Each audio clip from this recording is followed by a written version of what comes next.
தேவன் தரும் பலன்கள். தேவனுக்காக நாம் செய்கிற காரியங்களுக்கு பலன் உண்டா? நாம் செய்கிற நன்மைகளுக்கு பலன் உண்டா? தேவன் பலன் தருவாரா? நிச்சயம் தருவார். நாம் செய்கிற ஒவ்வொரு நன்மையான காரியங்களுக்கும் பலன் நிச்சயம் உண்டு என்பதை குறித்த ஒரு சில வேத வசனங்களை பார்க்கலாம். மனுஷகுமாரன் தம்முடைய பிதாவின் மகிமை பொருந்தினவராய் தம்முடைய தூதரோடுங்கூட வருவார். அப்பொழுது அவனவன் கிரியைக்கு தக்கதாக அவனவனுக்கு பலனளிப்பார்.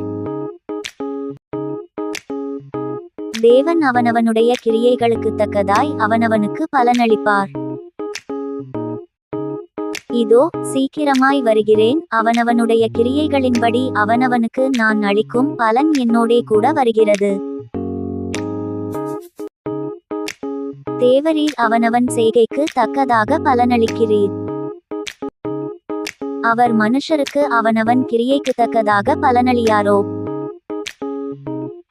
உங்களில் ஒவ்வொருவனுக்கும் உங்கள் கிரியைகளின்படியே பலனளிப்பேன். நீ அழாதபடிக்கு உன் சத்தத்தை அடக்கி, நீ கண்ணீர் விடாதபடிக்கு உன் கண்களை காத்துக்கொள் என்று கர்த்தர் சொல்லுகிறார். உன் கிரியைக்கு பலனுண்டென்று கர்த்தர் சொல்லுகிறார்.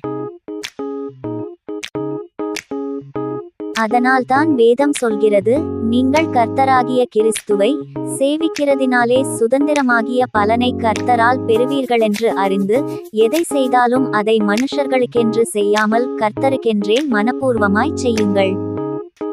தேவனுக்காகவே நன்மையான காரியங்களைச் செய்து பலனை பெற்றுக் கொள்வோம்.